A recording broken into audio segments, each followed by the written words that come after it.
Well, my name is Francis Thicke. I live in Fairfield, Iowa area. I have a grass-based organic dairy farm. So we milk about 90 cows here.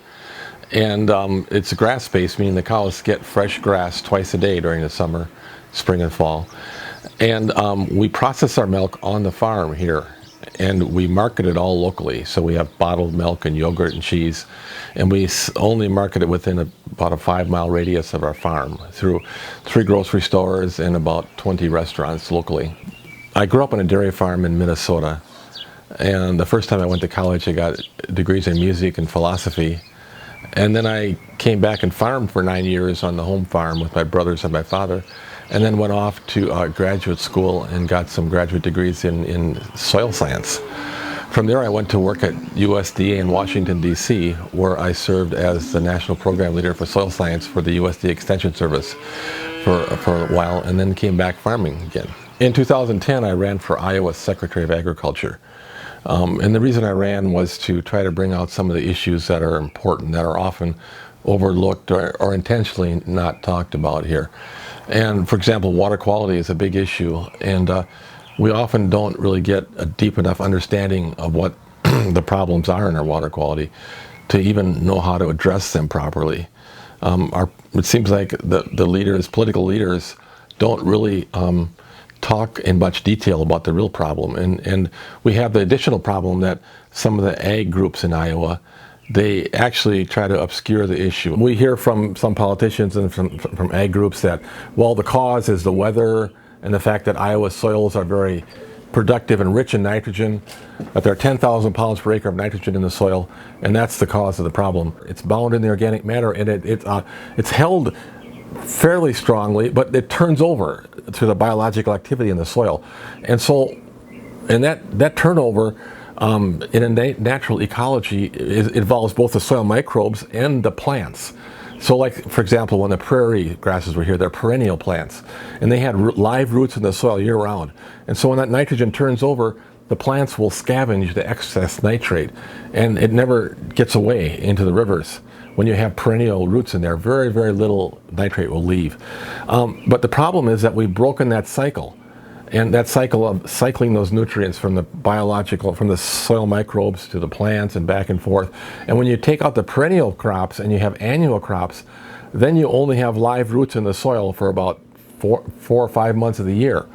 And so for most of the year, there are not live roots in the soil. So you've broken up that process of cycling the nitrate in the soil, and now suddenly there's a lack of roots to scavenge the free nitrate.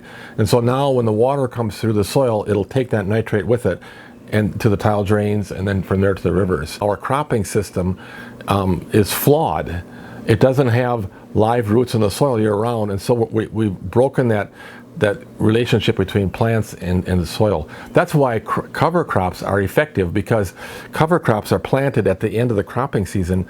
So after the corn and soybeans are dead for the year, then the cover crop begins to grow, and then those roots penetrate into the soil, and they will scavenge that nitrate. And they're not as efficient as perennial crops, but they do help a lot. The research shows 30 to 40% of the nitrate can be prevented from leaching by using cover crops effectively. And so we have more erosion and leaching of nitrate. And so we need to fix that problem. And there are various ways to do it. One is to use cover crops that will scavenge that nitrate.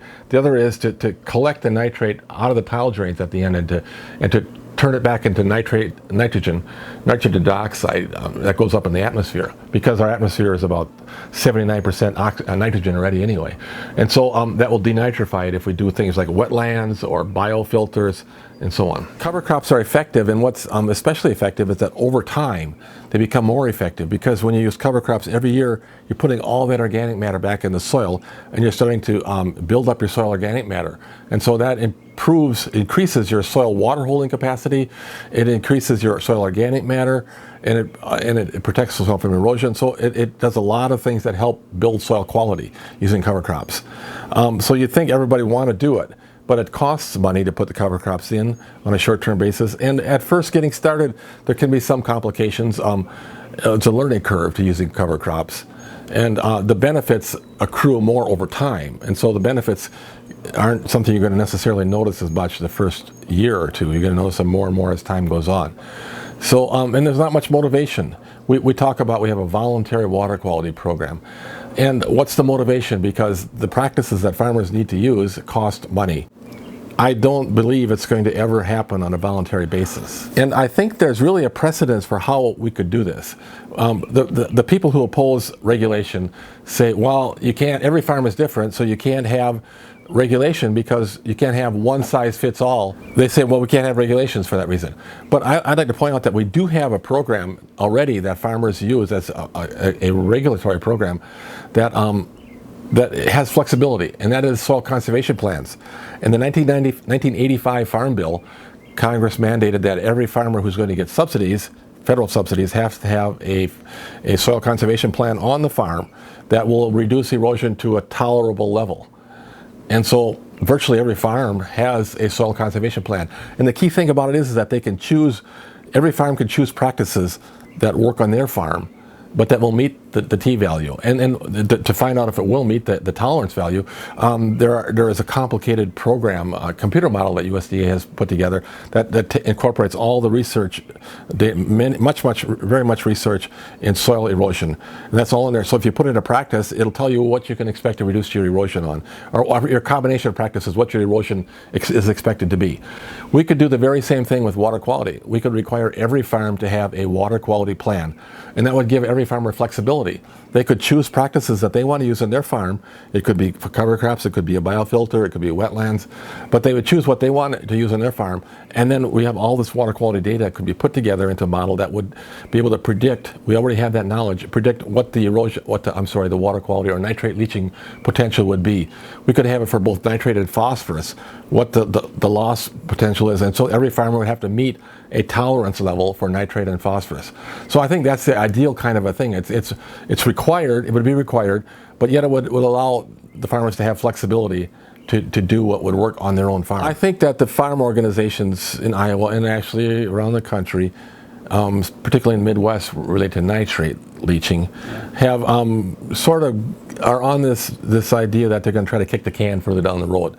If they can confuse the public a little longer, then they can have another 5 years maybe before they have to do something. And so, for example, we see the Iowa, I think it's called Iowa Partners for Clean Water, a new organization that's funded by some long-term farm organizations. And basically, I've seen some of their ads on TV. They're just confusing the issue. They're saying that it's caused by the weather. They're saying it's caused by Iowa's fertile soils, and that's total BS. It's really wrong. It's true that Iowa has fertile soils. It's true that weather can aggravate it. But when you set up the conditions for the problem, then it's going to happen. And weather will maybe make it worse or better. But if we did it right, if we had the right farming practices, farming systems on the ground, the weather would not be a big factor in the nitrate leaching. We could reduce the nitrate leaching to an acceptable level. Management is a key issue, but it's interesting that the research shows, and the science assessment from the Iowa nutrient reduction strategy is very comprehensive and very good.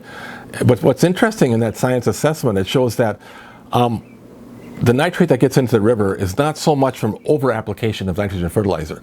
It's from the flawed cropping system that only has live roots in the soil for less than half of the year. The research shows that by fine-tuning our nitrogen application rates, managing nitrogen better, we can reduce the nitrate leaching by about 10%, which is good. We need to do that, but that's not going to solve the problem. But for example, if we use cover crops effectively, we can reduce nitrate leaching by 30% or more if it's even done well. And so that's a more effective practice. And there are other practices that can be used. It's not, and that's another misconception, that people think, well, we just need to refine our nitrogen application. We need to become more efficient in our nitrogen application. That's not going to solve the problem. The problem is more systemic than that. It has to do with the whole cropping system is flawed as it is used today.